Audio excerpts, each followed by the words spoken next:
We've got so much breaking news. It is now day 22 in the chicken rescue trial going on in Sonoma County, California. And it's really, really getting heated at this point. This is the action at the center of the case. There's the defendant back in 2023 rescuing 4 chickens. She could go to prison for half a decade for this action. She is currently being cross-examined, and we are going to go straight out to the courthouse where somebody who was in court today has just joined us to tell us the very latest. So, you've just appeared. I don't even know your full name, but you were inside the court. Can you tell us what you saw and heard? Is Zoe on the stand? What was happening? Yeah, so you're completely correct. The prosecution is doing their counter examination on Zoe Rosenberg. And very much right now, it seems like they're focused on pulling her past history and trying to examine if she really had the belief that what she was doing was within the bounds of the law. If she really thought that there was criminal animal cruelty, and based on previous trials, such as Wayne's prosecution, if she reasonably could expect that she would get off without charges. And they are going very, very hard on this. They're pulling in a lot of social media posts, and they are having to do a lot of breaks in the actual cross examination because the defense has to constantly object with kind of the low blows and the parallels and bootstrapping that they're trying to assign to Zoe. So let me ask you this question. She famously chained herself to a basketball stand during an NBA playoff game. I have the clip. This was, I know the judge said that the prosecution could mention it, but were they able to play this clip? And I'm going to play it. It's only a couple of seconds. We only took a tiny little bit of it, 18 seconds. She's chained herself to the stanchion. A little sleeper cell of chicken protesters. Is that a real chain? Is it plastic or is it metal? That thing looks like I think it's metal. Ball crew. And now they get the chain off and they're carrying her off. The people in Memphis have no idea what's going on right now. This is one of her most famous protests. Can you tell us, did that get in any way, shape, or form? And if so, how? No, that did not get in, at least not yet. What they're really focused on is her previous protests, for example, alongside Wayne at pet supermarkets where they saved some animals, a fish and I believe a guinea pig that were going to be sold. And they're trying to say that she has a history of criminal action, and they're trying to project that onto this case. And obviously, the defendants are saying that you can't pull that stuff in. You have to only focus on this case in specific. And they are just trying to bootstrap her as a lunatic and a criminal wholeheartedly. Now, let me ask you this. What is your sense of how the jury, and my understanding last time I checked, 7 men, 5 women, so it's a mostly male jury. Do you get any sense at all?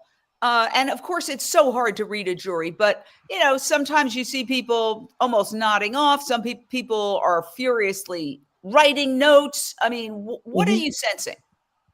So there's 2 things that I'm sensing with the jury. One, I get the sense that the prosecution bores them, and I think that works to our advantage. The prosecution is very, very long-winded, and because of that, a lot of times the jury loses attention, but whenever we start to talk, their ears perk up. So I take that to be a good thing. Another thing is Zoe has been incredible on the stand.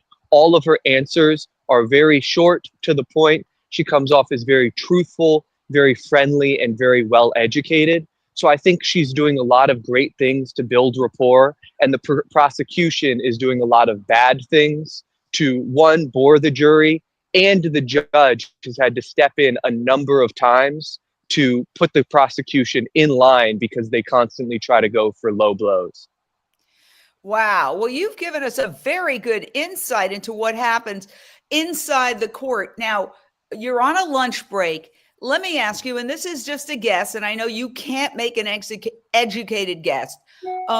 I can tell you I've canceled plane trips, doctor's appointments, all sorts of appointments because this is now in day 22, heading into its 7th week. And I'll be honest with you, I was hoping, hopefully it'll wrap up by the end of this week. But no, it appears that it's going to go into next week. 7 weeks of trial over essentially 4 chickens, which are worth $24 if they are healthy, which the defense says they weren't. Do you get any sense of how long this is going to go on? Yes. So it appears that the prosecution will finish their counter by the end of this week. Monday will be closing statements. And then from Tuesday onward, it will be jury deliberation. I think we can very well expect that the trial will be over by the end of next week. And honestly, I think there's a very, very good chance that Zoe gets at least a hung jury. I find it very hard to believe that there will be a unanimous decision that she is guilty. Well, that's really interesting. And I want to thank you for taking the time. And also, we love Matthew Zirble, who's been doing great work. Please pass that on. Nothing personal. He just wasn't in the courtroom today. And I said, look, we really got to talk to somebody who was in the courtroom because the Purdue rescue trial feed also was not producing any information. So thank you so much. I appreciate it. And you can give the earbuds back to Matthew. I want to get some reaction from folks. Lindsay Baker, you were listening to all this. What do you make of it? Well, the part that struck me is when they mentioned that they're showing footage from other rescues to show that she's a criminal. First of all, if she was a criminal, doesn't it make sense that she would have been charged in those situations? But they were probably just I know they were peaceful protests.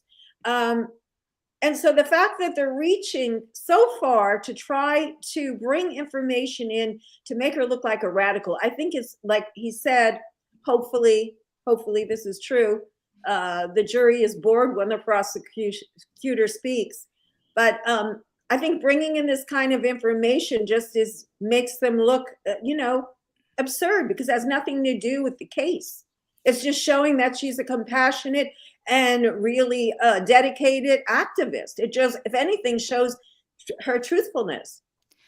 Well, there was so much going on. You know that court is dark on Wednesdays. And so I have to play some very dramatic footage. And this is breaking news. I don't know if you like our new breaking news logo. It's very, very lively. But we keep switching them out. And the trial's gone on so long. This one I had hoped not to use, but yes, we are using it. Check this out. Trader Joe's reportedly sells chickens from the company in question whose slaughterhouse is at the center of this case. Petaluma Poultry, Purdue's Petaluma Poultry. So Wednesday, when court was dark, there was a very, very noisy demonstration outside of a Trader Joe's. Let's check it out and talk about it on the other side. Stop funding animal torture! Trader Joe's, drop Purdue's Petaluma Poultry. Direct Action Everywhere has documented routine violations of California's animal cruelty laws. Trader Joe's for animals and for your customers. It is time to cut ties with Purdue's Poultry. So that was a very dramatic protest, and I can tell you right now that Trader Joe's is suing Direct Action Everywhere, the animal rights organization that Zoe's a member of. According to the Press Democrat, the lawsuit filed on July 3rd accuses DXE members of trespassing and disrupting businesses by chanting and even removing chicken products from carts. DXE is targeting products from Petaluma Poultry, alleging animal cruelty. DXE responds that Trader Joe's refused dialogue, and this legal action follows similar moves by Purdue Farms against DXE. And as we know, Trader Joe's case heads to court on December 2nd, and we know that Zoe obviously is on trial. And yes, on top of all of this, Petaluma Poultry has filed a complaint for injunctive relief with the California Superior Court, claiming that DXC's deployed alarming illegal tactics against an associate and his family at their home. So, wow, I think you could safely say that this case is spilling out into the streets. And one of the things that I want to ask is, would any of this be happening if law enforcement had investigated the many, many, many, many allegations of animal cruelty that were submitted to them by Direct Action Everywhere over the years regarding this and other facilities? So straight out to former law enforcement investigator turned Direct Action Everywhere member, Tiffany Brunelli. What are your thoughts? And I know you, as a Direct Action Everywhere member, well, I'll let you speak for yourself. Have you participated in some of these? Yes, and this was a grand opening yesterday of a brand new store. So as far as the lawsuit goes, the judge did not agree that as long as the activists do not, at this point, as long as the activists do not block the entrances or exits of the store, activists still have a right to demonstrate on the sidewalks or in front of the stores at this time. So this was a grand opening yesterday of a brand new store. And it looks like from the video, as you can see, they're trying to block the person that's filming the activists that's yelling out. So they're really trying to block. That's our constitutional right to do a nonviolent demonstration. So it looks like they're really trying to block the person that's filming it to get the video. But yeah, looks like it was an exciting demonstration. And yeah, none of this would be going on if law enforcement just did their job. We wouldn't need to be protesting out in front of the street, in front of the stores peacefully. None of this would have happened. And if Zoe hadn't been arrested, and they just took care of this and punished the people that are allegedly criminally abusing chickens at these factory farms. This brings up a very important point, and my eyes kind of popped when I read this. Now, you may have been in court for this, Matthew, so I'd love to hear about this. According to what I read on the ex-Purdue trial feed, it says that while they were arguing over jury instructions, the prosecution argued that food processors cannot be held legally accountable for animal cruelty. And I was like, what? Are you saying because you produce animals for food that you are exempt from any animal cruelty? There are animal cruelty laws on the books. And that's one of the things that the people who took these allegations to law enforcement kept reinforcing. They kept saying, we are alleging criminal animal cruelty. That means that a violation of law is being alleged. Were you there, or did you hear about this, that the prosecution actually suggested that if you're a food processor, you're exempt from being held accountable for animal cruelty laws? Unfortunately, I had to step out just for that while they were arguing over the jury instructions. But it does not surprise me because the prosecution has been arguing a lot of pretty wild claims about what Purdue is liable for and what they're allowed to do. Generally just arguing that since they are regulated, that basically anything they do is probably legal, has been kind of the bedrock of their entire argument, without even really trying to claim that any of the regulations enforce any of the relevant laws here. Well, it's interesting because, as we've been pointing out, the district attorney of Sonoma County appeared in the courtroom and watched some of the proceedings at the time, the key moment when the defendant, Zoe Rosenberg, was on the stand.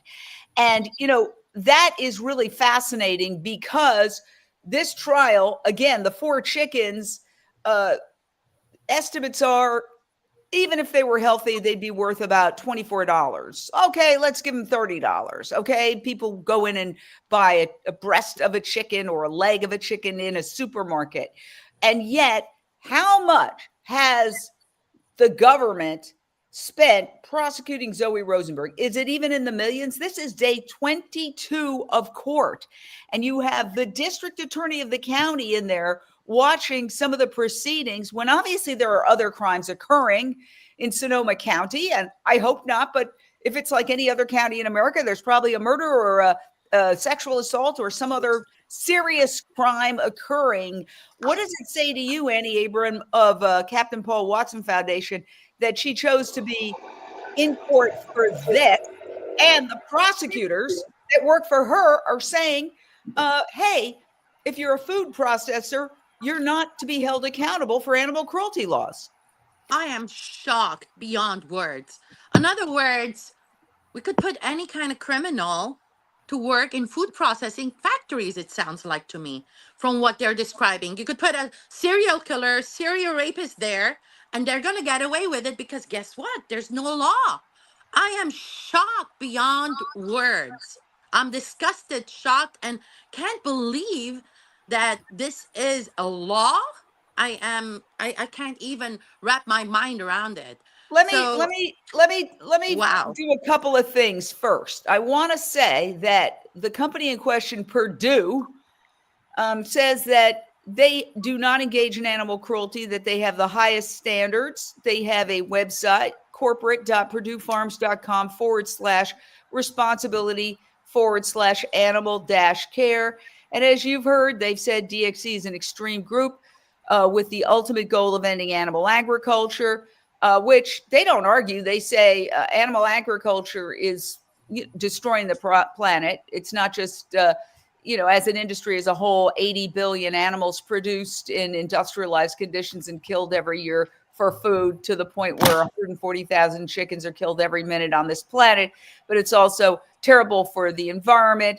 It's terrible for the animals, and there's human health consequences. So one thing they can all agree on is that Direct Action Everywhere does want to see the end of animal agriculture, saying it's not an essential industry, it's a destructive industry. So they do agree on that. Well, we found one commonality they can agree on. But pointing out the fact that they say right here, you see no cages or crates, okay? And we invite them on anytime. We would love to dialogue with Purdue, open invitation. Well, the activists have pointed out, well, what is going on here? This is the heart of the case. The jury has seen this. And obviously, Zoe Rosenberg is here removing chickens from a crate. So right there, we've got a very serious dispute. Now, are our eyes deceiving us? Is this not a crate? No, I think we can all agree that this is a crate. This is one of the reasons why Unchained TV, our nonprofit streaming television network, has called on cameras in all animal facilities, because we have two wildly divergent characterizations of what's happening behind closed doors in factory farms and slaughterhouses. The two couldn't be more divergent. One saying it's the highest animal welfare, and others saying it's extreme cruelty. And then you have the third comment, which is law enforcement and the prosecution of Zoe Rosenberg, claiming apparently that animal cruelty laws don't apply if you're a food processor. So because of all that, Unchained TV is officially calling for live cameras broadcast to the public in all California slaughterhouses and factory farms. And in fact, I hope to meet with a legislator today to suggest, obviously it would have to go through the legislature, and a legislator would have to sponsor this bill. But we're exploring it because, come on, there's two wildly divergent characterizations of the exact same thing happening. Michael Fujimori of the Captain Paul Watson Foundation, what are your thoughts? Well, it's obvious from reading Purdue's website that their claims of treating their products humanely is totally false, and by virtue of it's always exposing them in the video, That's why they're going so hard at her, because she's exposing the truth. And this is the basis of the whole trial, I feel. And I just want to say really quickly, as far as like the trial watcher that claimed that he saw the jurors kind of getting bored by the prosecution, and they were showing, kind of like they were happy when Zoe testified. As an experienced juror, I think that's a really good sign that it's turning into kind of like a bad versus evil versus good is what's happening right now. And Zoe, I know, is a really likable, defendant. And just going forward, I feel optimistic that Purdue and Petaluma Poultry are going to be exposed for what they are, animal abusers. Well, okay, that is your opinion. And once again, we invite any corporation involved, including Purdue's Petaluma Poultry and Trader Joe's, on at any time. We always put out their statement anytime we cover this case, and we always extend an open invitation to dialogue. Another factor in this, before Matthew goes back into court, I want to ask him about this, because Zoe, the defendant, is sick. She has a lifelong illness and it's getting worse. So let's hear her describe some of the problems she's having right now. And I wonder if any of that has come before the jury. Oh, they can see, obviously, she has some kind of a tube coming out of her nose, but if they have any idea what that is, and if it's had any impact. I'm just setting up my tube feeds for the day. I'm expecting that the prosecution will pretty much spend the entire court session continuing to cross me. I think they'll keep me on the stand pretty much as long as they can. I'm just gonna get this set up in my backpack and then head to the pharmacy to pick up a prescription that hopefully is ready. I'm having a bad gastroparesis and autonomic neuropathy flare-up, in part because of a high blood sugar, but also in part because I was having a really hard time getting a hold of a medication that I'm on, and I was off of it for almost a week, and I only just got it again this evening. All right. I want to go back to Matthew. What is this having any impact? Are the jurors even told what's going on with Zoe's health?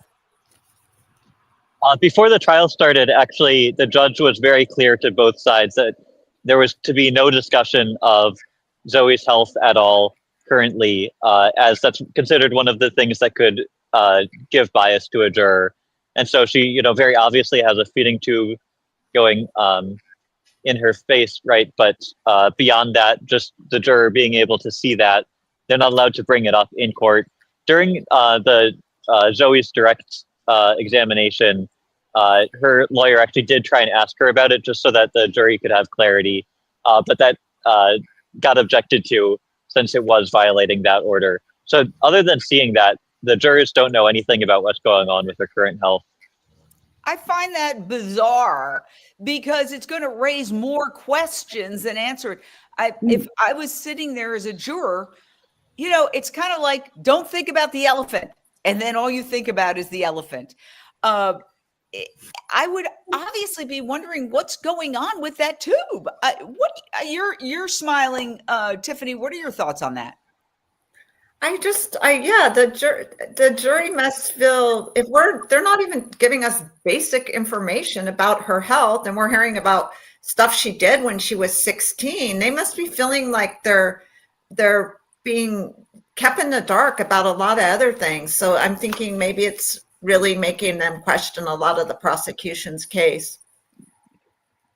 Yeah, I just find it odd. Like people, I've covered trials where the jury tours the home of the accused. That famously happened in the O.J. Simpson case. A lot of information that may be ancillary, but gives jurors a perspective on what's happening. And in this case, Lindsay Baker, they can't even discuss why the defendant on the witness stand has a tube coming out of her nose connected to a backpack or some place that's providing her food, because I'm not a doctor, but my understanding is that she's severely ill from a childhood issue, not some kind of health thing that is due to bad diet or whatever. She's had this lifelong illness.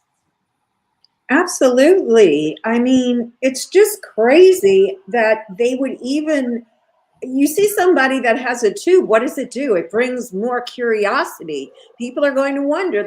They have to look at her while she's testifying, and they're staring at the tube. I mean, it's natural if you see something that someone has on their face that, normally isn't there. So you would have to just stop and think, how desperate are the prosecutors that they would risk putting a sick 23-year-old girl on trial for 4 chickens? And the other thing that's really absurd to me is there are laws in place. There's Prop 12, animal cruelty laws that do apply to animal agriculture. And there's another one, it's the California Health and Safety Code I just looked up, 25990. So why is he saying that? That's false. And you can look it up. Why? I mean, it's crazy. This is the entire situation. You have video of people dramatically protesting outside stores and getting sued in the process. You have people doing what they call home demonstrations, going to the executives' homes, which is why Purdue filed a complaint for injunctive relief with the California Superior Court. And yet, on the other side, you have years of evidence collection of what Direct Action Everywhere maintains is criminal animal cruelty presented to the district attorney and to law enforcement, and no investigation at all. Refusal to investigate. So people are told, no, we're not going to investigate, and you basically can do nothing about it. Okay, so if you protest at stores, there's a lawsuit against you. If you go to an executive's home, there's a request for injunctive relief. And again, we invite the companies on anytime. If you go into the facilities and rescue the animals you say are being criminally abused, you're going to be prosecuted. There is no room for considering the suffering of animals inside factory farms. And the prosecution just affirmed that in their debate yesterday about jury instructions when they purportedly said, according to the Purdue feed on X, that food processors cannot be held legally accountable for animal cruelty. So there you have it. Now, let me show some video of how law enforcement can turn out when they're in the mood. Okay, here is a demonstration by Direct Action Everywhere outside a factory farm several years ago in one of the open rescues that has probably been referred to in this case, but there have been many of them. And you can see that the protesters are making heart signs. They're some of them are playing guitar. They're sitting there. Look at the law enforcement turnout. So when there's a violation of what law enforcement would consider property rights on the part of factory farms, it's fine. They'll turn out en masse. But not a single officer has ever, to my knowledge, investigated any of the complaints that Direct Action Everywhere has made over the years, over and over and over and over again. In fact, there's video of them shutting the door in Zoe's face. And indeed, when she was arrested, at the very moment she was arrested, she was trying once again to deliver evidence of what she called criminal animal cruelty. And she thought maybe they were coming toward her because they said, Ms. Rosenberg, and she said yes, and thought maybe they were coming toward her to take the evidence she had collected. No, they were coming toward her to arrest her.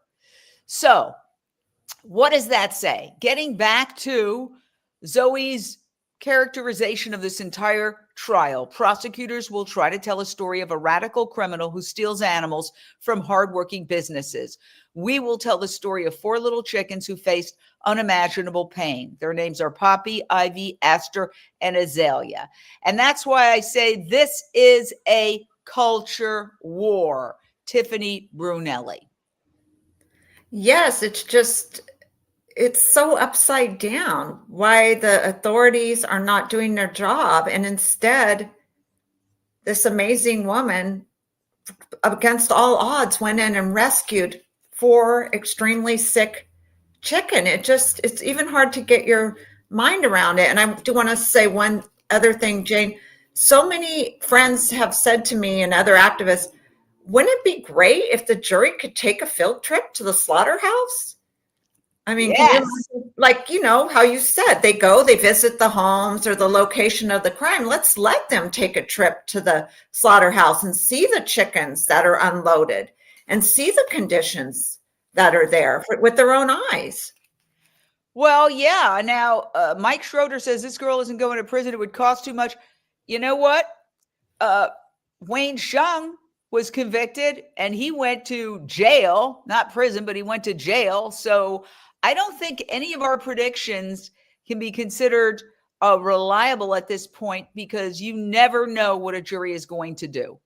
Absolutely never know what a jury is going to do. Tiffany Brunelli, thank you for that. So I think that we've kind of narrowed the discussion here. And, we are covering this because I was in mainstream media for 37 years. I worked at CNN, CBS, Disney, Warner. I worked at a lot of the major companies. And, I left on great terms. I was very grateful for the opportunity to work there. But I will say this, observing mainstream media, you want to get mainstream media coverage about animal rights and what's happening to animals behind closed doors, you've got to get naked or you've got to get arrested. Okay? And you're laughing, Lindsay, but why are you laughing? And unmute. I'm just laughing because it's so absurd. Everything about this is so absurd. Like the way the police blockade is there. It reminds me, it's just like everything is being closed down, like censored. And yet you see the police blockade and you see all these people with flowers, etc. Was that shown in court? I wonder, was that little video shown to the jury as an example of the so-called violent agro-terrorism that's going on by these protesters? I would love for that to, if that's your definition of agro-terrorism, this is agro-terrorism. This is horrendous what's going on here with these animals. Who could say, look at that gash, look at how painful that is. This animal suffers from the moment they are born, they're suffering. Until their throats are slit and they don't even get the benefit of a stun. Some of them go in and are scalded alive. And this is okay. And it's not okay. Everyone knows it. And that's why it's hidden. And that's why they're doing all of this to hide it. And it makes me angry. That's one of the key allegations that are made in court by Zoe Rosenberg. She says that she's seen evidence of animals flailing in this process right here. There, you see right there. That's a flail that she's pointing out. And she is saying that she's seen evidence of birds being scalded alive. However, the company denies that. And we invite the company on anytime. I mean, frankly, this trial has brought a lot of these issues to the forefront. I don't think, certainly we wouldn't be discussing this right now if there wasn't a criminal trial. We've made a point of covering the entire criminal trial. And that's why that video is being shown, because these issues are coming up in court. It's news. So there's people right here, somebody saying Zoe is a hero. The wrong people are being cussed here. Has the abuse been reported to the USDA? In fact, that's an excellent question, and I want to play a clip from Zoe Rosenberg. I pray that I get the correct clip because she's got a lot of them here. but Zoe did a tour, and she talked when she did this tour, which they accused her of basically being a publicity seeker. And, we wondered, does anybody risk going to jail for half a decade for publicity? I certainly wouldn't. But she talks about how she tried to report what she believes is criminal animal cruelty at slaughterhouses and factory farms. Something has to be done. I'm going to try at least one more time. So I compiled all of my evidence of animal cruelty, all of my evidence of disease, and I reported it to several law enforcement agencies in Sonoma County and at the state level. All I received in response was a very dismissive email from the Sonoma County District Attorney's Office, and months later, a very bizarre email from the United States Department of Agriculture saying that animal cruelty and disease is apparently not their area of expertise. The animal services officers who were once my heroes did not even grace me with a response. I didn't know what else to do but to continue to rescue animals myself. And so on June 13th, 2023, I personally rescued 4 chickens. I entered the slaughterhouse partially disguised as a worker. I approached the back of a transport truck that had just parked behind the slaughterhouse gates. I opened up 2 of the crates. Chickens were packed together so tightly they couldn't even turn around. They couldn't even stand up. And I removed 4 chickens from those crates. They were covered in scratches, bruises, small wounds. They were infested with coccidia parasites. Poppy had an injured toe and a respiratory infection. Some of the other birds had infected feet. Their feet were filled with pus. I got them veterinary care, and I shared their stories with the world, asking the public to join me in calling on the authorities to finally do something to address this horrific misconduct. And you might be surprised to learn that as far as that ever so consequential night goes, that's really pretty much it as far as my part in that night. Okay, well, Annie Abram, you're nodding your head. Your thoughts? Yes, what I'm trying, there are a couple of points. The attempts to try and inform has had happened above and beyond patience. In other words, when you report something happening wrong to law enforcement, to the proper agencies, and they ignore you over and over and over, that is when actions need to be taken. That's exactly when a protest and action needs to happen, because you're ignored to a point that you're getting desperate. Please hear us. There is an urgency here. There's violations. There's victims. There is animal abuse. There is environmental a pollution that it is catastrophic for everyone. Please hear us.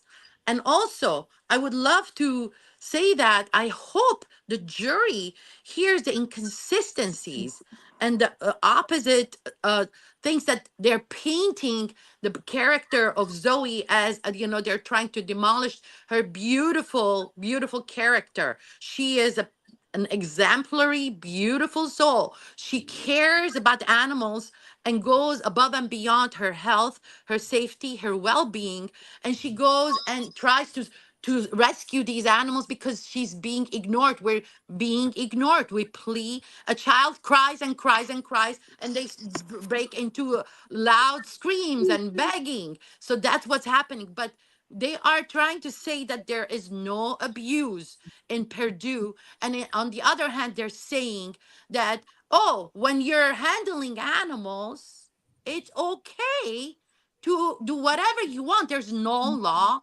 I hope people see these inconsistencies and how the law enforcement is not listening and caring when pleas are given, when they're supposed to handle this, that people that are pleading with them, whistleblowers, rescuers, becoming rescuers to try and show, please. And she's recording herself. For God's sake, if anybody does any crime, they hide their crimes. They never expose it. They keep it hidden and they lie about it.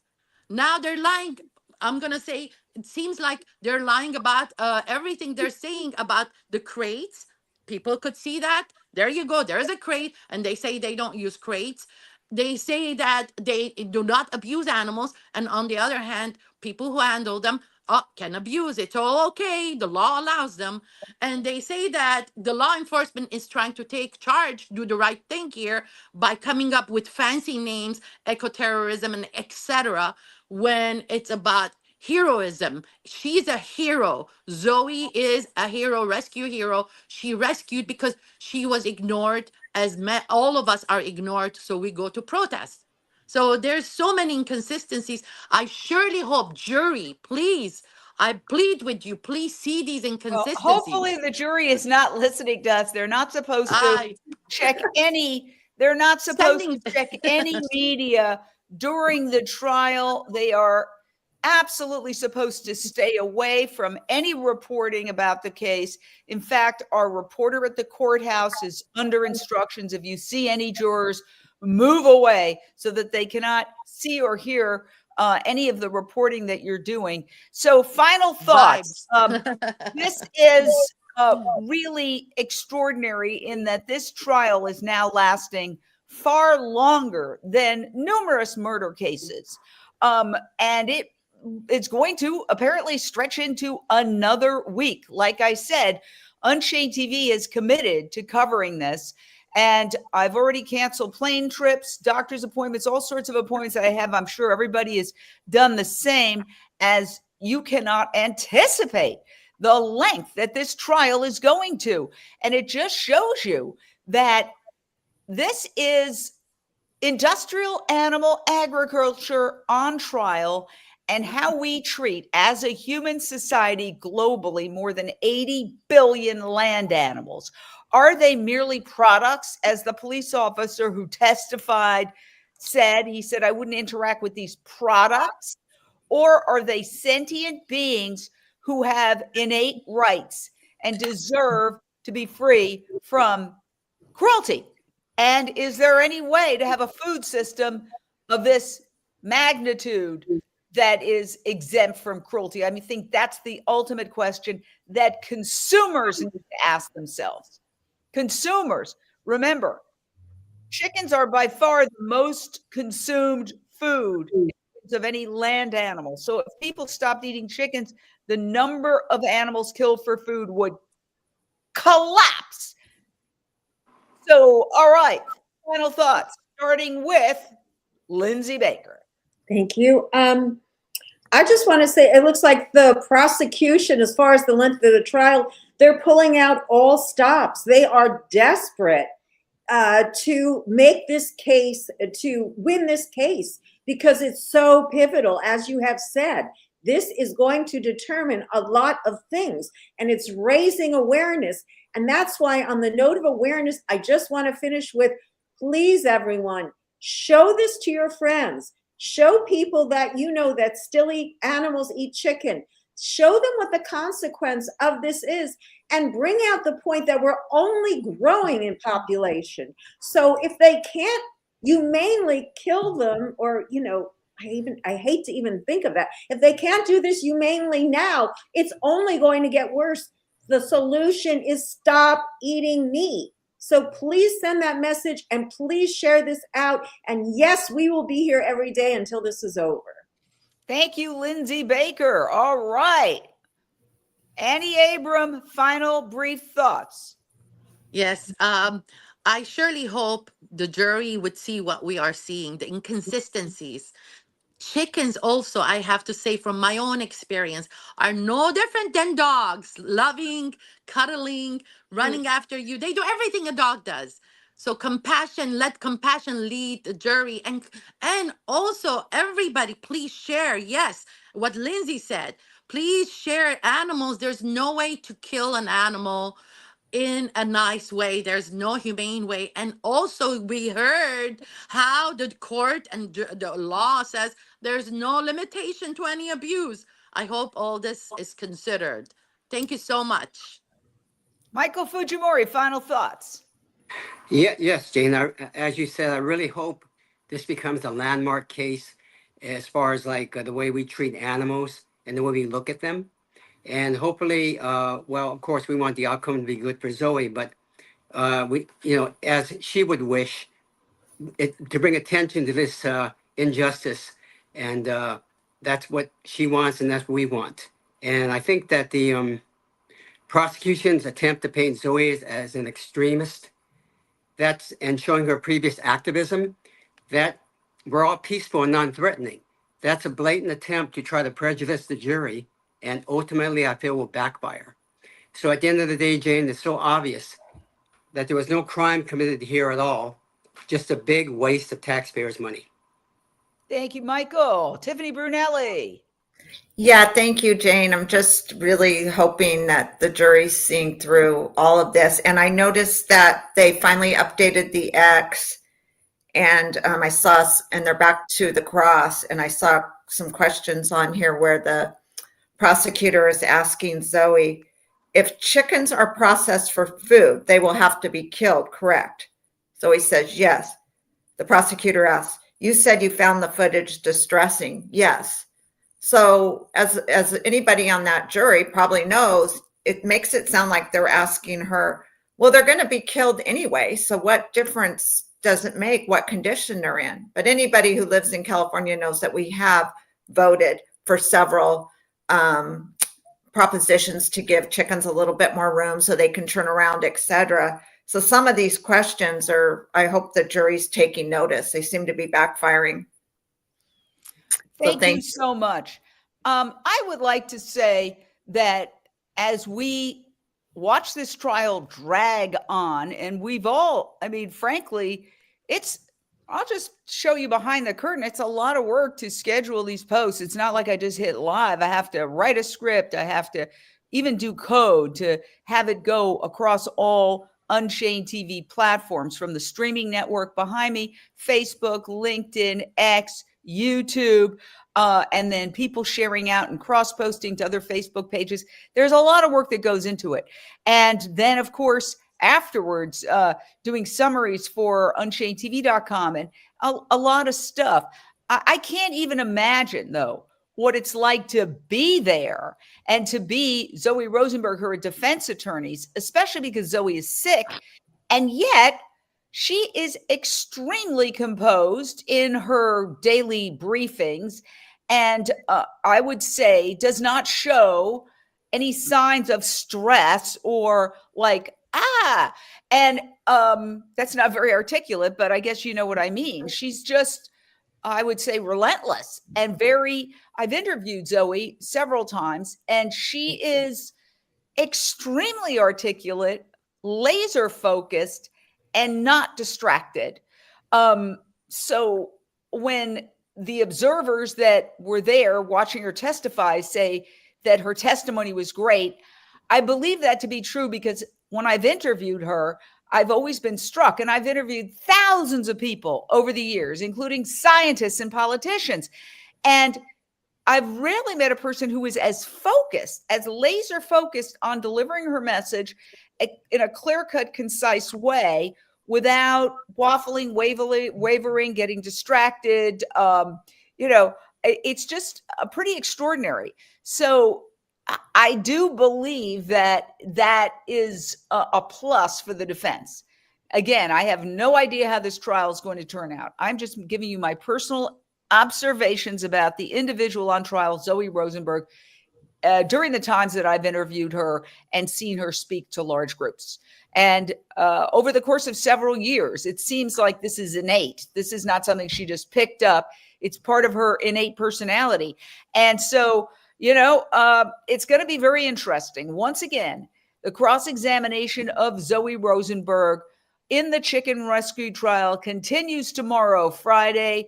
We will be here, and then again on Monday when we very may have closing statements. The jury could start deliberating early next week. The tension is mounting. I urge all of you, everybody watching, we are a nonprofit news network, and we need your help to spread the word that people can watch this trial on Unchained TV. They can download the Unchained TV app for free on their phones. They can watch online at unchained.tv, and they can also watch on the screen behind me. In other words, if you have a TV with an Amazon Fire Stick, a Roku device, or an Apple TV device, you can download Unchained TV and watch 2,000 videos that are related to this issue in general, including documentaries and films and cooking shows, etc. So, yes, MSNBC has a viewpoint, Fox News has a viewpoint, and we have a viewpoint. That's modern day journalism for you. We do need the help, though, from those watching. Share out, share out, share out, share out. Thank you so much. We'll see you tomorrow at 1 p.m. Pacific.